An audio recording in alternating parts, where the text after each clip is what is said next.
All right. Today we have Kevin Dorsey here, or KD. If you're in sales and you haven't been living under a rock, you know KD. If not, let me just rattle off why you need to pay attention today. Inside Sales top Inside Sales top 10 sales leader, Pavilion lecturer of the year, Salesforce top 16 influence to follow, Ambition top 100 sales coaches, The King of Cadences by Rainmaker.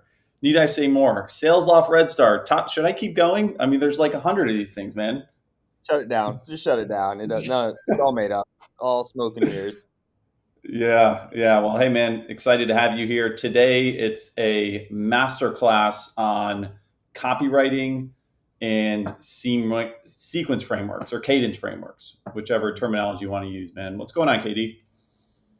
Just living this thought leader life. I wake up and I think, and I block some time to take that thinking into thoughts. Then I take those thoughts and I lead with them. It's a rough life, dude. Like the thought leading ain't easy. I got a shirt that says it. So all is good here, my man. All is good. Is it thoughts, THOTS, or THOUGH? You GH. I'm not young enough or cool enough to be dealing with the other thoughts. So just thought mental. Oh man, I love it. I love it. Well, we're excited to dig into your thoughts today. The reason how this came up, obviously, you're an advisor to Reggie, so that's one thing, and the other part is saw you on Dave Gerhardt's podcast, and I would say you surface leveled sequencing for marketers and copywriting. So we're going to dive in a bit deeper today. I think for salespeople, it's important to number one, like understand your mental models around frameworks for copywriting in general, because some of the names you threw out, I had, game recognized game, mutual respect for the folks that you learn from. So we'll dig into that. And then we're going to dig into some simple email writing frameworks and then sequence frameworks and how you think about it. I love the way that you talk through the sequence frameworks in terms of a mental model. So we'll dig into that as well. So first things first, before we dive in, so black hat aficionado, tell me about that. I like black hats, so I've got a whole shelf of them at home. I think it goes honestly back to like sports, like if the hat is like the cloak, like the hat's like all right, it's like game time. It's like all right, the hat's on, you're about to go to work, and so I've worn a hat to work for the past 6 years, 7 years, not more than that. Jesus, more than that, like 7, 8 years. Like it's just part of kind of just like the persona of like get to work, get things done, and just tends to also be a black hat. So because I'm not, as you opened up before we started recording, I'm not a flashy individual. I'm not a draw attention to myself individual, and so like the black hat is all just part of that. It's like I'm wearing it, but it's doing nothing to draw attention. It's just there. And so that's kind of now it's part of the brand though. That's how people recognize it. It's like, I thought it was you. And then I saw the hat. I'm like, it's just a black. Yes. There you go. Sure. Why not? You know what's funny is, as you're saying that, when I read it as a marketer, I was like, oh, black hat tactics. You could tell that's where you thought it was going to go because you like the way you prepped it. I was like, he has no idea what we're about to talk about here. So these are not hat tactics. There are some black hat tactics we could probably talk about, but that's not what the black hat aficionado is. Yeah, interesting. Well, you're also an advisor at 500 Startups. I went through as a founder in 2017, and they have this thing called Marketing Hell Week, and they run all these fireside chats, or they did anyway. And it's Dave McClure and Andrew Chen from Uber. They're doing a fireside chat, and somebody asked something about black hat tactics. Like, well, what's the difference between like black hat and like best practices? And Andrew like sat back in his chair.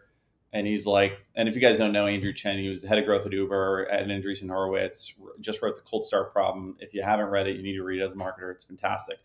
But he sits back in his chair and he goes, well, the only thing I can say is what was black hat last year is best practices this year. Black hat, is labeled that way. Like, true, the way I look at it, that, black hat versus white hat, or, influence versus manipulation, the only difference is who benefits. It's manipulation if I benefit. It's influence if you benefit. It's black hat if I benefit. It's white hat if you benefit. And that's where, a lot of the tech companies can get into trouble or goes back and forth. Like there's black hat tactics that get Hmm. used that only the company benefits it. But then if you can find a way to use that to also benefit the consumer, that's what moves Hmm. it to white hat. If it only benefits the company, it will always fall into a black hat category. If you can find a Yeah. way to use whatever that tactic is to also benefit the consumer, that's the only way it moves over into white hat. Interesting. That's an interesting thought. I never thought about it that way. I always thought about legal and illegal. But to your point, I think, yeah. Go ahead. Now, to your point, I think it's a better model for it. Thinking about how, obviously with everything you talk about, it seems like it's all solving for the customer anyway. Mhm. It should, right? But there's also like again, there's things where even with psychology and influence, like you can use it for good, you can use it for bad. That's the only Hmm. difference that makes it white hat or black hat. And that's where like legalities too, especially with technology, it's advancing so fast, there's not laws ready to keep up with it, right? Like it takes 2 to 3 years to get a law passed.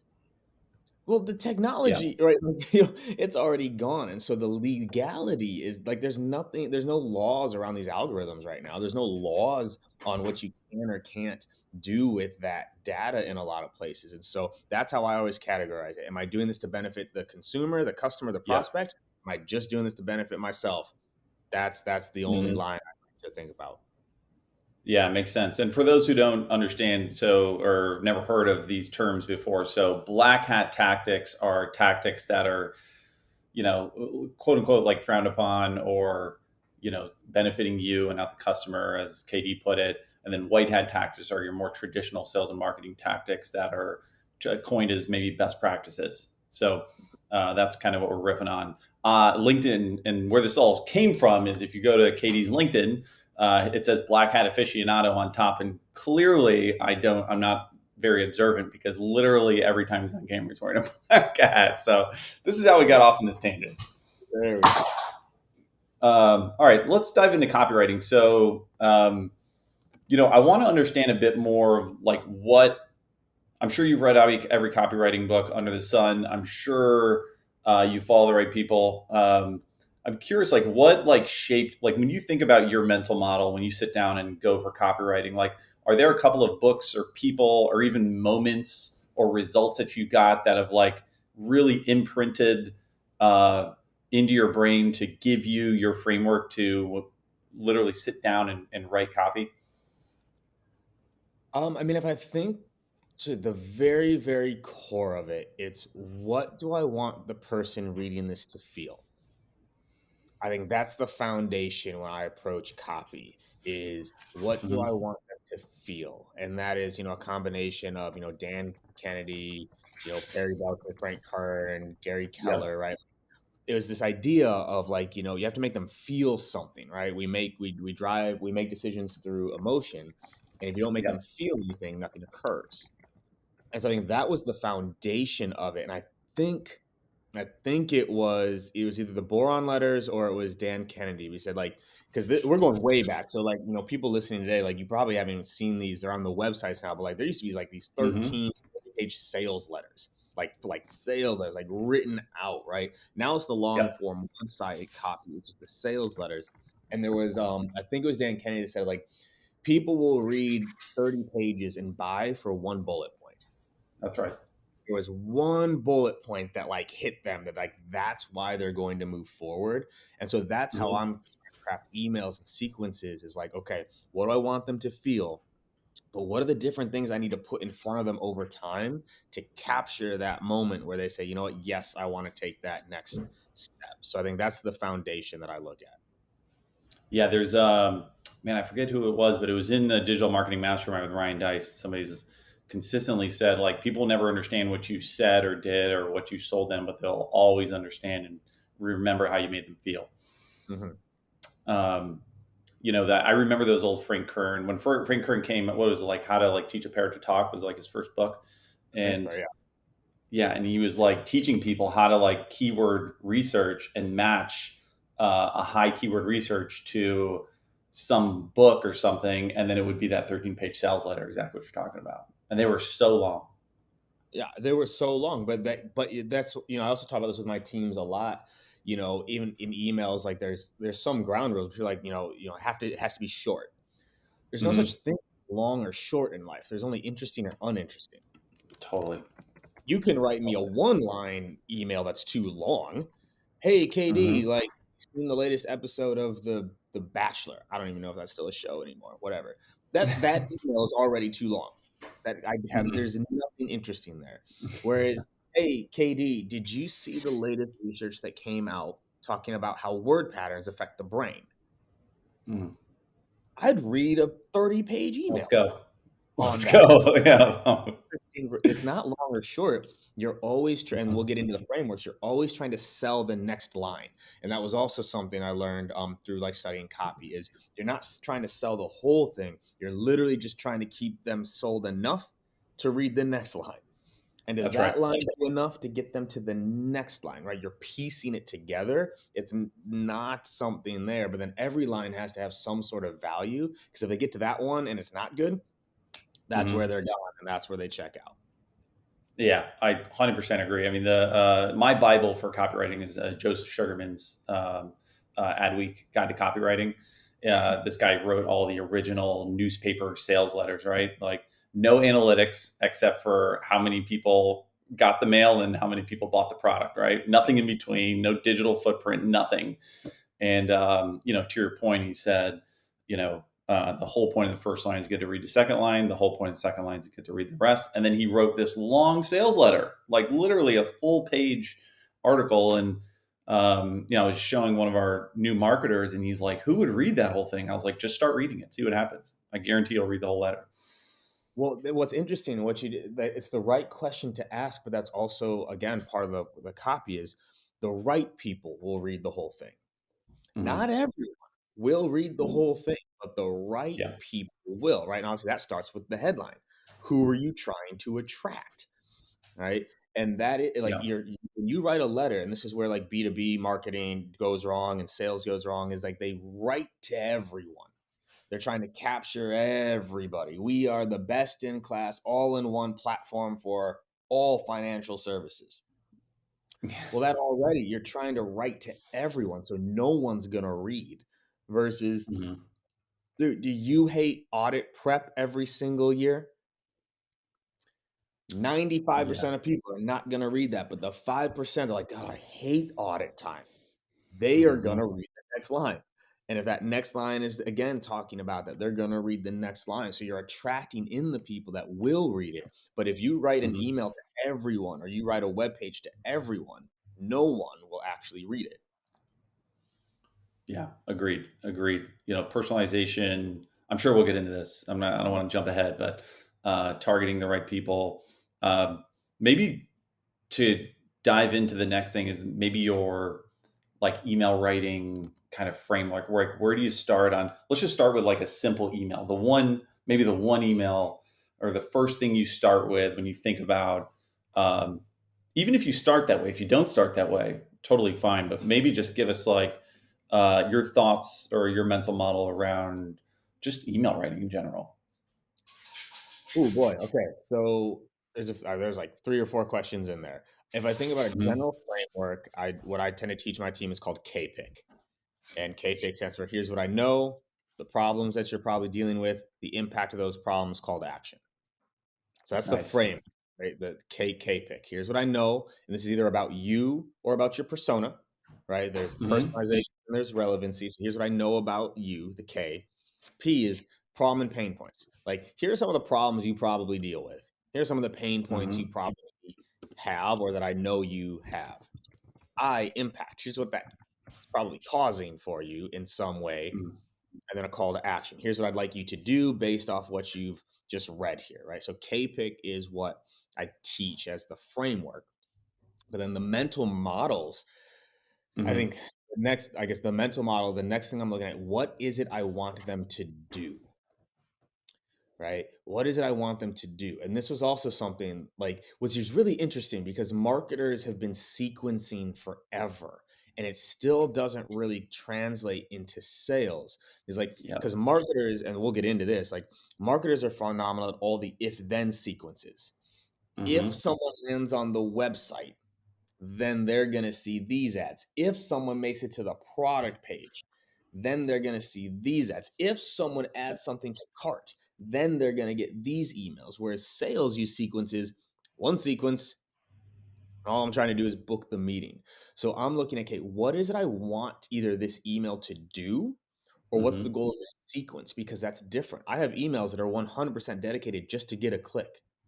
That's all I want from that email is to get a click, because if I can get a click, I have some engagement, right? I'm like, That's okay, right. this Yep. person I semi-engaged. love it. So I'm looking at, because also too, before they changed everything with data, oftentimes my first Mm-hmm. two emails were 100% dedicated to a click because I wanted to get you to the website. So I get you to the website, you could cookie them. Now I'm following you everywhere. So you're That's starting to right. see my Yeah. ads everywhere in addition to the outreach that I'm doing.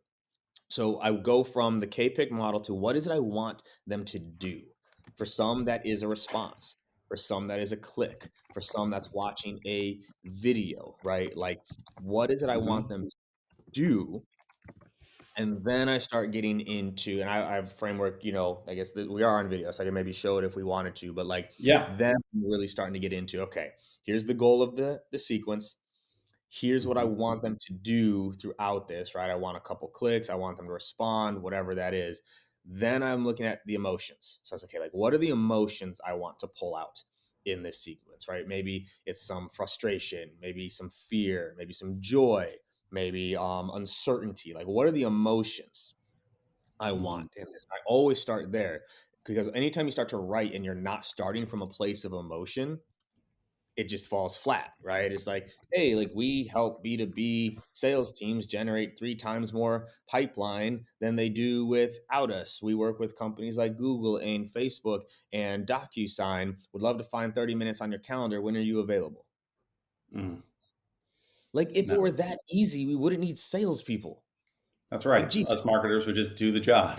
hey, like, hey, y'all play that back real quick, and then go scrub all your emails. If it were that easy, if that's all it took to book meetings, we wouldn't need salespeople. Marketing could just load up all the contacts into Yep. Marketo, press go, and we'd sit back and get all the demos, right? There's no Totally. emotion in that, right? There's no emotion in that. So I review the emotions that I want, and then I start getting into like what I call like themes. Like, so like what are ideas or themes within this industry? So say I was targeting like sales, right? Mm-hmm. Like, what are some themes right now in sales? Like, what's happening in the sales industry right now? Prospecting is getting harder. Fewer reps are hitting quota. Obviously, for some companies, they just wrapped up Q1. A lot of people are Mm-hmm. trying to hire right now. Like, what are the themes that are happening right now? Like, what are some things that a lot of people within the industry would get or Yeah. understand? Right. So when you say themes, it's more of uh, like uh, event based. Like something around what's going on. So it's Versus what? Where? macro, micro. So like there's Yep. macro trends, like what are the macro trends, but also Mm-hmm. micro, like what are some themes I could use within this sequence, right? So one of the ones Mm-hmm. that we did for like for patient pop, like one of the themes, right, was like the health of your practice, right? Like leaning, like they're doctors, right? Mm-hmm. So they care about health. The theme was like the health of your practice, right? Like do you take care of your practice as well as you take care of your patients? And Mm. so that was the theme, Mm-mm. right? Oh Like man. Do you that help is yourself as much as you help others? right. That rift. Theme that I can lean into. I could write 9 emails on that theme.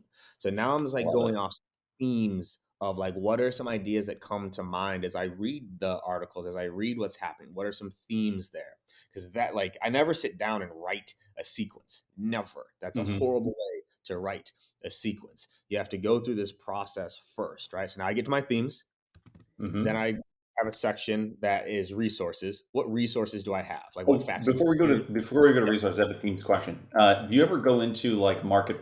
So Oren Klaff's Pitch Anything, he talks about like market forces at play and trying to find this like convergence of them. So you hopped on these different types of things. Do you ever use just like different like industry trend market force kind of things? So yeah, it falls into it, but that generally that's where actually I go next with like the resources, like what are like the facts and Mm, figures, like what are like the data got it. points, because macro rarely actually drives micro, right? Like, all right, the Mm, macro trends are this. Like like we can talk about the economy right now from a macro trend, where our hmm economy is going right now is not great. It's still not affecting most people in terms of their micro behaviors, right? We have to try to connect those That's a good dots, point. right? It's part of like the theme. So I can't just say, "Oh, hmm there's a great resignation. You should work with us because," or like it's too big of a leap there. But having the facts hmm and figures, like what are there any data points? Are there any articles? Are there any white papers? Any webinars that support what you're talking about? Did you read Oren's follow up book, Flip the Script? I have not. Oh, definitely scoop that one up because he has a Yeah. section in there about novelty that real I think actually we talked about this on DG's um hmm podcast that novel he it's one of the best chapters I've read on the psychology of novelty I think ever because he talks about as salespeople and marketers, especially marketers, who really try to separate we are hmm different for all these reasons that actually scares people more than it attracts them because novelty is scary for most people. And so you actually have to bridge the gap of like, it's actually really close to something you've used before. Okay, I'm familiar with this. It's close hmm to, and you can bring it over the line. So Flip the Script is great Gotcha. by Warren. So then I get to resources, right? What papers, what facts, what Yeah. figures, what stats, what studies like that would back kind of the themes that I'm trying to go for. And then hmm I get into why people buy. So there are roughly 10 or 11 reasons why people buy anything in life. Like hmm we are complicated creatures, but we are very simple. There are literally the reasons I'm about to list off why people buy anything in life is what I go through. So you have money, save time, avoid effort, escape mental, physical pain, or risk failure, get comfort, achieve better cleanliness, health, hygiene, gain praise, feel more loved, increase popularity or social status, enjoy. That's the only reason why we Let me buy any. just So, how many salespeople do you think know those 10 or 11 reasons? None, because you know where I learned that from a copywriting book, right? The Secrets of Copywriting. The dude that worked with Brunson, he's the one that actually hmm mapped it out, right? I This love is it. the only reasons why we buy anything, and I want y'all can pause the episode right now and go, okay, well, no, Katie, I bought because, well, no, I guess it does fall in that bucket. But no, I just did it because it made me happy. Oh shoot, that was one of the Mm, buckets, right? Like, well, I bought a cheeseburger because I was hungry. Yep, physical pain. Like, totally. the reason why we buy anything falls in here. So now what I'm doing is I'm trying to see how can I connect the dots to my product to those different buckets. And if I can go even deeper, it's how can I connect the dots on them taking the action I want them to take into those Mm, buckets. So can I show why watching this video might make them hmm more money? Not even booking the meeting yet. How would just Yep. doing the thing I want them to do? Why would clicking this link give them more social status or praise? So you're selling the action based on why people take action. And you're going to find if you hmm think about your product and your industry, there's going to be some buckets that work and others that are just weak, right? You're like, "Ah, like how do I connect mm, Reggie to personal health and hygiene?" right. Well, all right, let's see how I can go here, right? If I'm using Reggie, it's saving me time and stress. If I have less stress, I'm going to feel better and it's healthier to be less stressed. If I'm saving time, maybe I could take that time and use it to go to the gym or go for a walk, right? Like it just guides you. Mm, Now, is that a strong reason to want to talk about Reggie? Eh, right. probably not. But at least you went through the exercise, right? This Sure. is where you're finding your bullet points because that might resonate with one person. The reason, like, dude, it would hmm be like spending 10 hours a week. on writing and updating sequences and cadences, like, dude, it would be nice to like have some of that time for exercise. That's the bullet Yeah. point. That bullet point spoke to that person, right? So I go through the reasons why people buy. Same idea. I'm just writing ideas right now. I'm not writing. Notice, y'all, Hmm. I haven't written a single email yet. I have Yeah. We're not not in written the one. emails. We're not in the sequences. We're just in the copywriting framework and idea generation phase of putting together an effective sequence. Right. So I'm going through those. I'm going, okay, how could I connect these dots? How does it make them more money? How does it save them money? Right. I'm just writing the different Hmm. ways to do that. Then I go to the opposite, why people don't change. So what we listed above is why people do change, why they do buy. Hmm. Underneath it, I think about what are the reasons people don't change. So same idea. The reasons why we don't change are actually relatively straightforward. You have fear, right? You have Hmm. fear, pain of change, Hmm. uncertainty, past Hmm. experience, ego, fear Yeah. of being wrong, Hmm. no need, right? Things are okay, and lack of understanding. That's why people don't change. Look at any Hmm. behavior you have ever wanted to change in your life. Hmm. Those are the reasons why you haven't changed it. You're afraid of something. The pain of change is too much. You're Yeah. uncertain if it's going to work. Ego, right? Like y'all, we talked about Hmm. this all the time. It's like people listening, y'all know you at some point in your life, you probably stayed in a relationship longer than you should have. Yeah. You knew you should get Hmm. out, but you stay, right? Because also your ego. I told all my friends I loved her. Like, now I'd have to admit I was wrong. Like, we talk ourselves out of change, right? So now I'm going there. It's like, why wouldn't they do what I'm asking them to do? Why wouldn't Hmm. someone want to, look into something like a Reggie? What are they afraid of? What are they unsure Yeah. of? What would this This is some deep stuff, man. This is so this brings me back to my coaching days. So, I just want to like lay this out for people. We're getting into like the deepest parts of the human identity stuff. Like this is really deep stuff, and what I mean by that is, Katie's laying out here. Number one, like people move for two reasons, either to avoid pain or to obtain pleasure. And you just listed out all of the pleasure reasons why people are going to buy your product and all the painful reasons why people are going to avoid buying your product in a framework that you can use to write better copy. I mean, this is fantastic stuff, man. Anyway, continue I'm on. I'm not all smoke and mirrors, y'all. Like, I This is do deep stuff. This is exactly what I wanted to have you on because I knew from that, like you don't drop the little tidbits, and those are surface level. And I thank you for going deep here. You don't drop those tidbits without knowing your stuff, man. So, people, um, it's funny because like I think it's the pros and cons of like this whole influencer space is like you become an mhm, influencer by providing good information and generally being good at what you do. But then once you are an influencer, people are like, oh well, you're an influencer, right? It's like, what, you think I just got here? You think like you just like woke up one morning and like, yeah, I'm gonna be an influencer. I don't even like being an influencer. Like that's not what it is. Like there's a lot that's gone into these things, right? Like so then I'm at okay, now I'm at years, this. years, this is years and years. This is Oh, years and years. blood, sweat, and tears into all this. Mhm, Right? Now I've got what I want them to do. I've got the emotions I'm trying to trigger. I've got the mhm, themes that I want to go into. I've got my resources. I've got why they could or should and why they wouldn't. mhm. Now I sit down to start writing emails. Now I sit down. And this, so if I'm now we're getting into the sequence, if I want Now, are 7 you or doing 8. this? Are you doing this by the persona as well? Yes, Yep, 100%. So absolutely.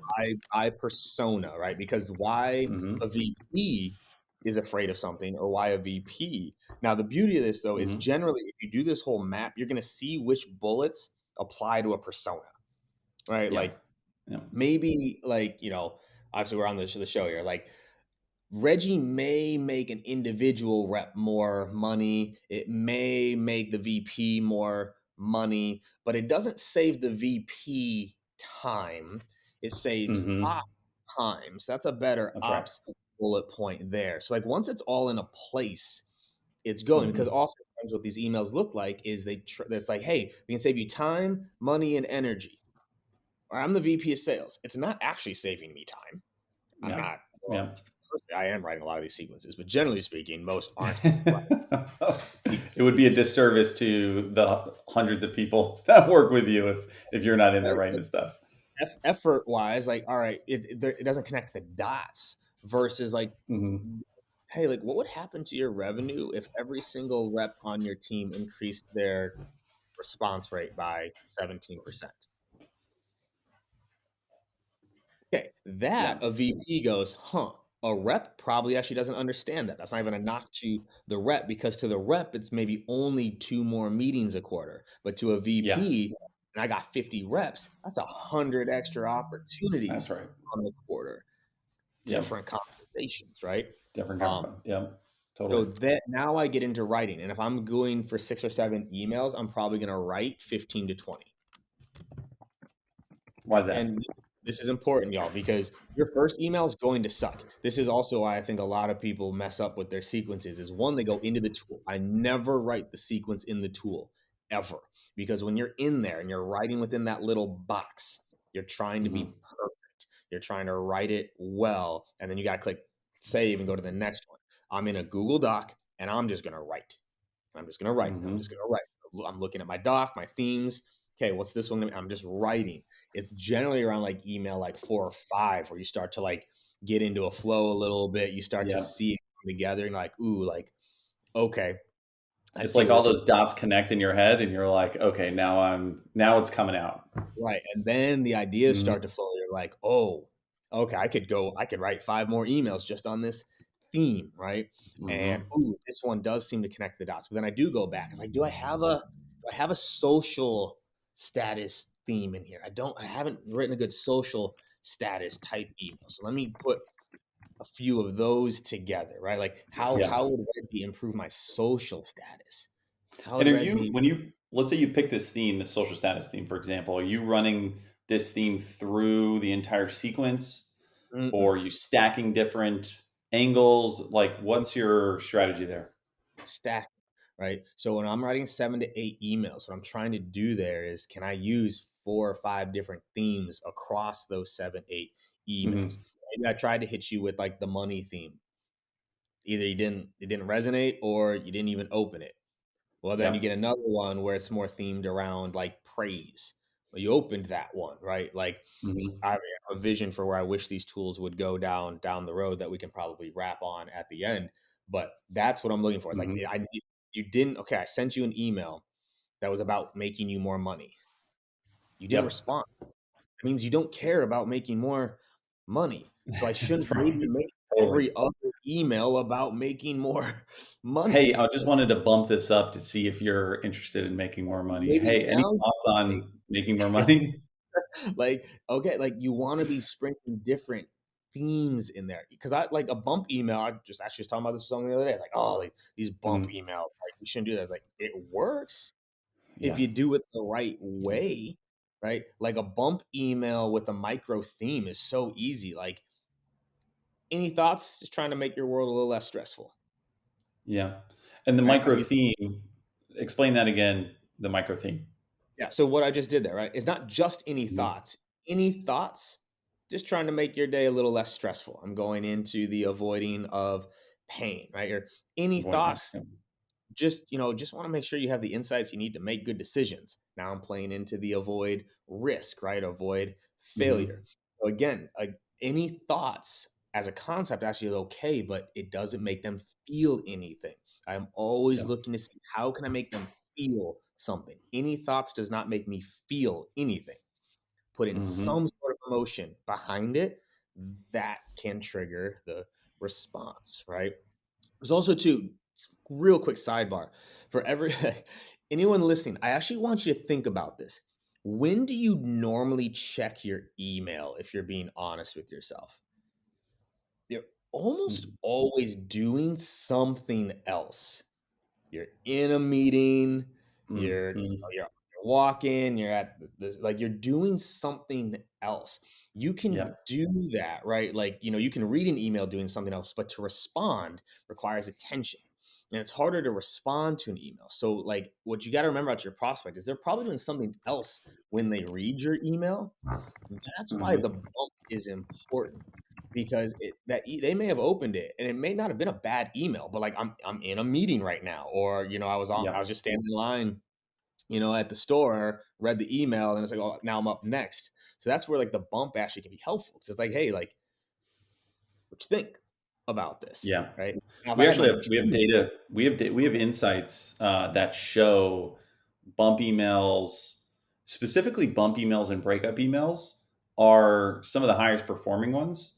And then mhm, the other portion, the other super interesting thing is after step one or two within a sequence, the engagement is exactly the same all the way through to like step 20.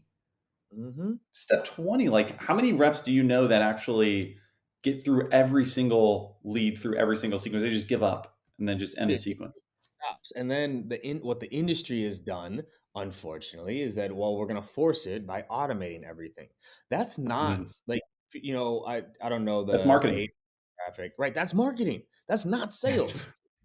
God, like that is just it's not marketing. because if if all it took was automated templated emails, I opened to this. We wouldn't need salespeople, but outreach, Mhm. sales law, Groove, Apollo, all these tools, they didn't add automation for like 3, 4 years. That wasn't what the tool was designed for, Yeah. right? What I asked them for in automation is different than the automation that they have now. I did want automation, but I wanted automation based off what we were talking about before. I wanted the if thens. If they Mhm. open Totally. it, then they get in any thoughts. If they didn't open it, I don't want to send any thoughts because they didn't have any thoughts because they didn't open the first That's email. right. I want better automation on if thens. If Yeah. someone has clicked, then I want to spider out the web of the if thens for a Mhm. sequence. If they've Layer in the opened, call tasks. Totally. then this goes. Like I've had this conversation with my reps. Like, yo, like let's pull this up. Okay, this person clicked, this person clicked, this person clicked. Let's call them. Why didn't you call them yet? Oh, well, the stuff's not due till tomorrow.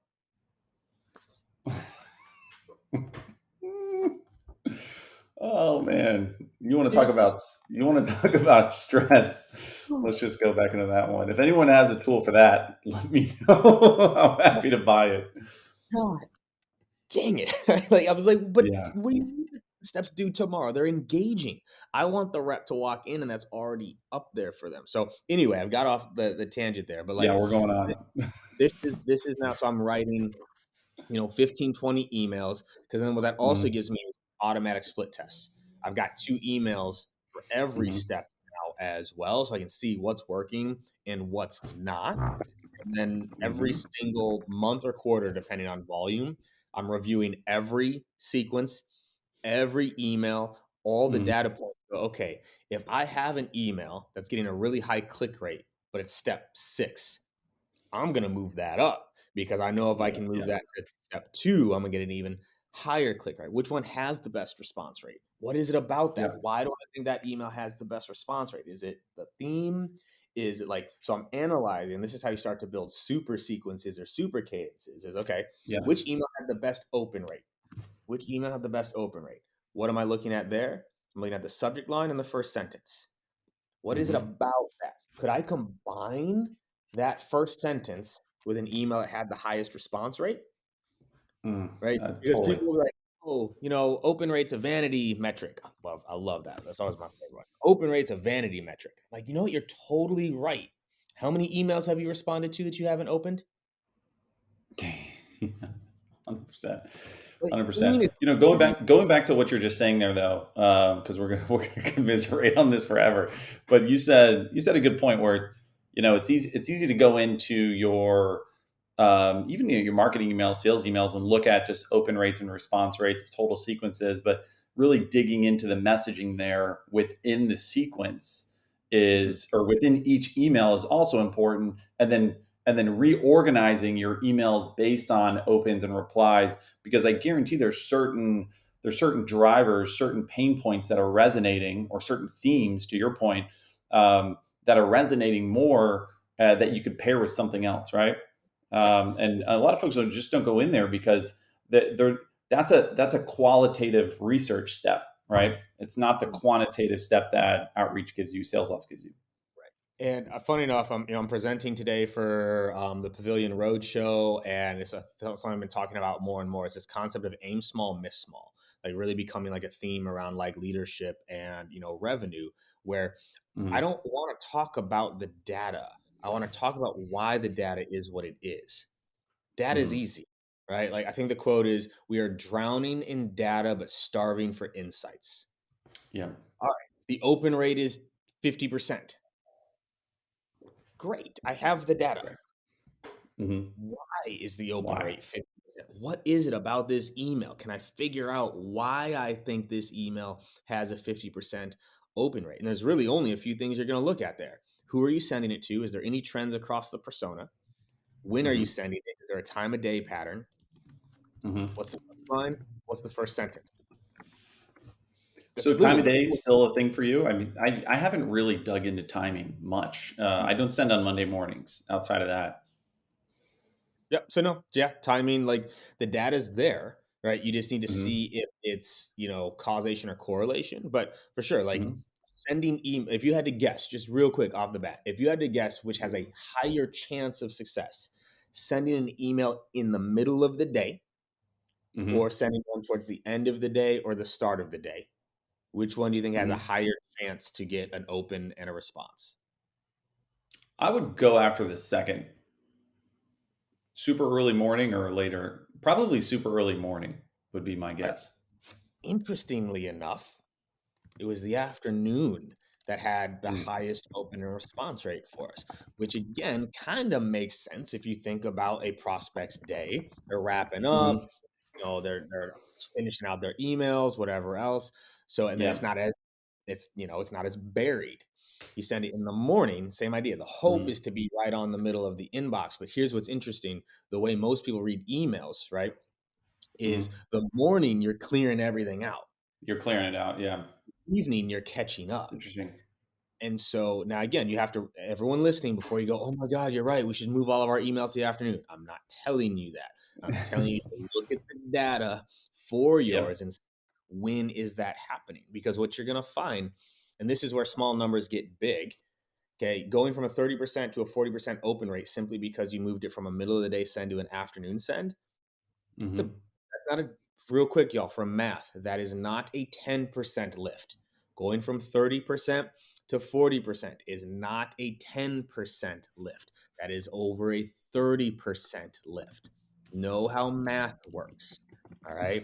30% to 40% is not a 10% lift. That is a 30% Yes. lift. That's a Yeah. big difference For across the folks thousands. that still are confused and their eyes are going sideways, so 10% on a 30% would be 33%. So if you got from 30 to 33%, that's a 10%. Let's just spell it out. All right. We're teaching copywriting here, and now we're just throwing math in here. Sorry. People's brains are about to explode. I don't care. All right, giving them all the juice I can right now. Giving them all the juice I Well, can. let's do this. Let's do this. I think this framework, this, by the way, this is absolute gold. Like if you haven't written down going by the persona, what do you want them to do? What emotions do you want them to feel or review? I'm literally writing this down right now, even though I'm recording it myself because I want to embody this. If, this is the framework for finding how people move, how people take action, and how people are going to respond to your emails, most importantly. Um, so now we have all that. Now we got some emails that are good, and you're ready to roll. I hand you 20 reps, 50% inbound, 50% outbound. Let's say a blank canvas. You're walking into Sales Loft Outreach crew. There's nothing in there. Like, what's the first thing you do? Well, the first thing I do is close sales loft and outreach because I'm not going to be in there, right? I just told you, like, what I'm going to do. Like, if there's nothing in there, then I shouldn't be in there. It's giving me nothing. So Mhm. if I have nothing to work with, I'm going to do what I just told you I'm going to do, right? I'm going to go through that pattern. Now, if I don't even have Mhm. that, then I'm going to go talk to customers, which I talked about That's right. in, Yep. G's episode, right? I talked to before Mhm. when I started a new company, if there's any sort Mhm. of data in place, I go to marketing and customers first. I want to know from Hmm. marketing, right? Like, what are the search terms people are looking for, long tail and short tail keywords? Like, what are people Hmm. searching for when it comes to our product? Because if that's what they're searching for, that's probably some of the Yep, themes I'm going to work on, right? that's right. What are our Yeah. highest click through ads? What are our most downloaded content? What pages on our website get the most views? Like, marketing knows or should know this stuff. If it just so Oh yeah. happens that this page gets the most view time, I'm going to look at that page and go, okay, what is it about this page? If you've got heat Hmm. mapping on or heat tracking on your website, where are people clicking? Where are they going? That's just telling me how they behave, right? So talk about black hat as we wrap on this, okay? Hmm. Tracking that black hat or white hat. If I know where people are spending time and what they're searching for without me, I can Hmm. leverage that information as I go outbound to try to bring them to me, right? Because Hmm. same idea. If I know a certain page gets all like the traffic, guess what link I'm putting in the outbound emails, Yeah. right? Like, you can learn from this. So if I have nothing Yeah. and I have marketing and some customers, I'm going to do marketing analysis. I'm going to do some customer interviews. And I'm going to do the process I just talked about, right? Of Yeah, like, and that okay, process, let's so the marketing, so the process you're talking about is, hey, salesperson, get up out of your desk, walk over to marketing, and ask questions about what data is showing around content, right? no, no, no, There's no, also no, real quick. I want to call that out. I am not asking the salesperson to do that. I view that as my job. your job. That Okay. that is my job is to go and Hmm. find those out so I can consolidate it down for my team. That's Because right. you said at like 20 reps, 50-50 or something Yeah, like that's right. ask Yep. them also individually to marketing to ask those things. One, they don't know the questions to ask, and that's not a knock to Hmm. them. They know the questions No, to they're ask. not. Yeah. Two, that's not organized. That's my job as the leader, is to go find this information out so I can bring that to my team and work with them on some of these concepts. And do you um, in terms of, I have my personal opinion on this. I'm curious, like on your with your frontline, your SDRs, folks that are out there working this, do you give them some freedom to write their own stuff, or do you have a system or process for that? So it's a combination of both. So a lot of it. So writing all these emails, I always leave room for Hmm. personalization.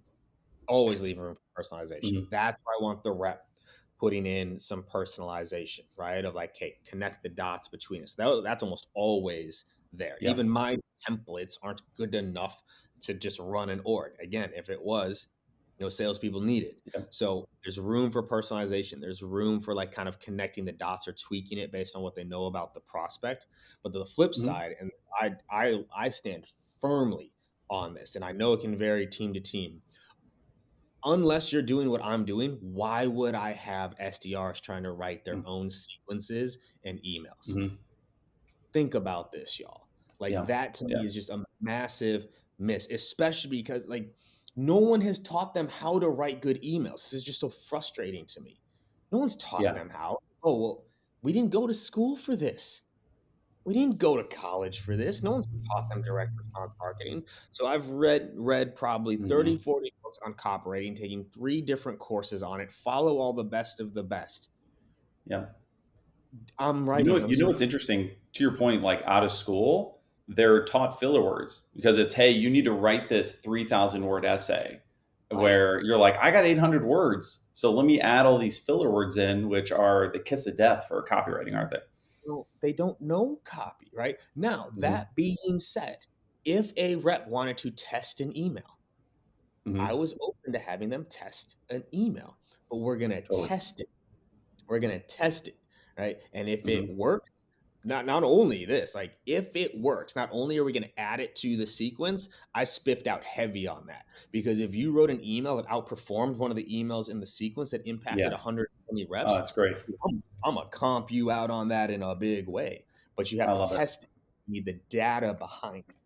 You sent it a Yeah. I hundred think times. about, go ahead. Sorry, I didn't mean to cut you off. You're saying like you sent it 100 times. What Yeah. was the data on it? Hmm. Wow, it does have a great response rate, or wow, it does have a great click through rate. Cool, we're gonna replace this email with that email. I'm all for it, but you got to be able to Hmm. test it.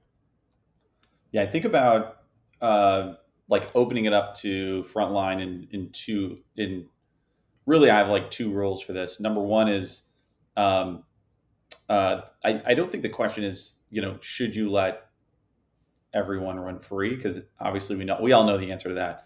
The I think about it in the form of like a content committee, and sometimes your frontline. There's a couple of folks that you can pick off that you want in the room. Mhm. Probably product marketing. You probably want to think about, or someone on that side of marketing. I'm looking at your face right now. You're looking sideways. Uh, you don't like it. Um, We don't have enough well, time I to think go in. about. Go ahead. Keep going. I was like, we don't have enough time for me to explain my full visceral reaction, but keep going. Okay. No, the form of it, the point of it is like I would form a content committee around a feedback loop. So I need a feedback loop. I need information, not only that I'm looking at, but the front line is experiencing. And I need to bring that into if it's me who's done all the work or if it's me and somebody else on the other side. A lot of times marketing does some of this work, right? Mhm. Hopefully, anyway, good marketers. So I want that person in the room with me for that specific feedback loop. And the other side of it is I don't want anything done that I can't at least measure. So Mhm. I don't want to go off on any tangents and turn my database into something that I just can't look at. Those are for me. Those are the two sticking points. Yeah, definitely. I just don't believe in borderline anything by committee. I Mm. don't believe in anything by committee. There needs to be an owner and there needs to be Hmm. accountability. Things by committee take too long and get watered down by different opinions. Who owns Hmm. this?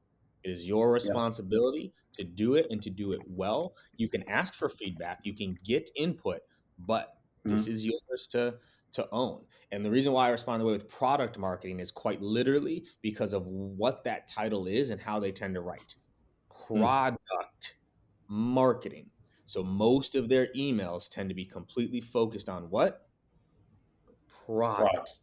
Yeah. That's not good for prospecting. That is not good That's a for good point. follow up. What we're doing here. So, like again, in marketing, I talked about this in the podcast. Like, how many marketers do you know that went through the process that I just walked through? Yeah. I mean, it's still. I mean, their persona docs are No, not they're not not. complete. They marketing even more, literally even worse than sales. Never Mhm. talks to the prospect or customer. Yep. Hardly ever. They're sitting in a room designing all this stuff without involving the customer. You want a committee, at least have a customer committee, Yeah. right? But then That's a good coming point. in and bring that's when you get the long form emails, you get the marketing fluff words, you get the things that don't resonate there. So like I don't Hmm. like content committees. If I'm owning the content, I'm owning the content. I wrote inbound sequences, outbound sequences, I handled all of them. We reviewed Got the it. data That makes together. sense. We reviewed the data together. We Hmm. looked at it, looked for opportunities to improve, but one person needs to own it. Yeah. Good point. Definitely valid point. Man, we've unpacked a lot here. We got a few minutes left.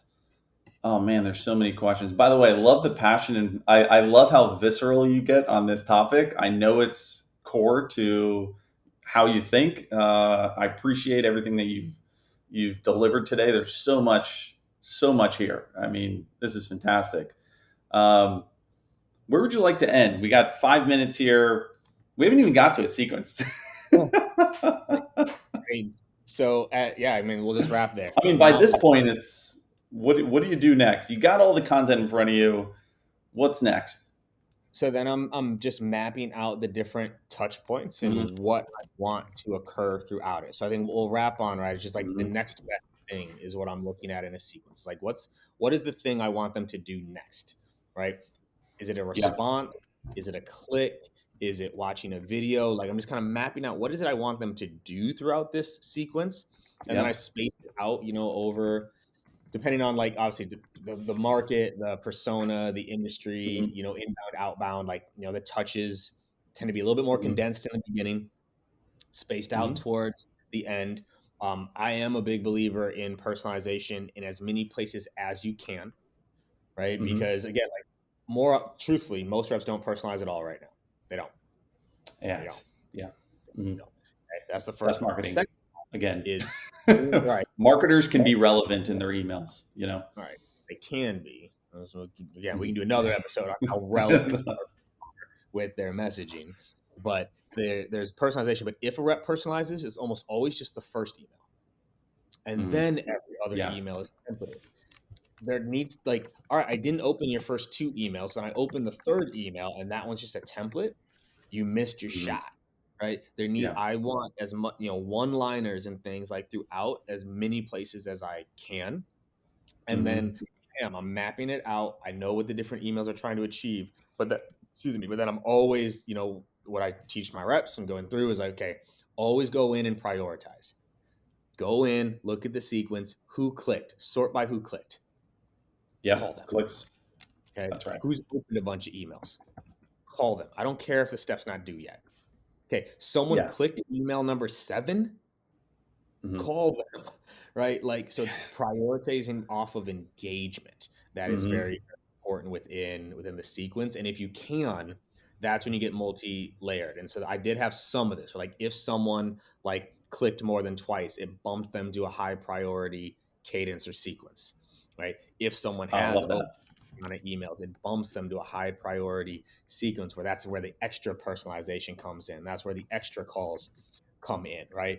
Oh wow, they've Mhm. opened their emails, they get a video because I know they're opening my emails, right? So now you can get Love that it. multi-layered sequence of if they do this, then this. And then I mean we had sequences for everything. We obviously prospecting, confirmation sequences, pipeline Mhm. sequences, nurture sequences, like all of that, no show sequences, close loss sequences, like it's just mapping out the process of what you'd want to Mhm. occur so it bubbles up when it's supposed to. So I mean, I Uh, was real fast on sequences, but I hope that helped. Yeah, no, this is the part that everyone does. Everything that we talked about is the part that no one does. And maybe not no one, but there's a handful of folks, and we probably know them all. And that was awesome. Thank you, man. We got to wrap here. I mean, it's been a solid hour. I think, at the end here, what can you plug? Where can people find you? Where should people go to see more Black Hat? Yeah, black hat tactics, right? So I mean, definitely follow me on LinkedIn. I'm at the stupid connection limit and have like 2,500 pending invitations, so I can't even take any more connections there. But you can definitely follow me on LinkedIn. I have my own podcast, Live Better, Sell Better, where I get Love to it. interview people, and I have like a Patreon group where they're like heavy trainings are in there. Like I think there's like 20 some hours of like hour-long sessions on copy, objection handling, building the sequences, cadences. Like that's where I do like a lot of heavy stuff. It's like $10 a month. Y'all just get in there and learn some stuff. What? So I think $10 a month for that? Oh, Mhm. come on. Yes, That is please it. go. That is it. Amazing, man. Hey, thank you so much. It's been a real pleasure. I've learned a ton here. I'm going to kick my product marketer out of my content committee and own it all, man. There you Dude, go. again, thanks again. Hope everyone learned a lot here, a lot to take in, and I can't wait to dig back into this. Hell yeah, my man. Thanks for having me. All right.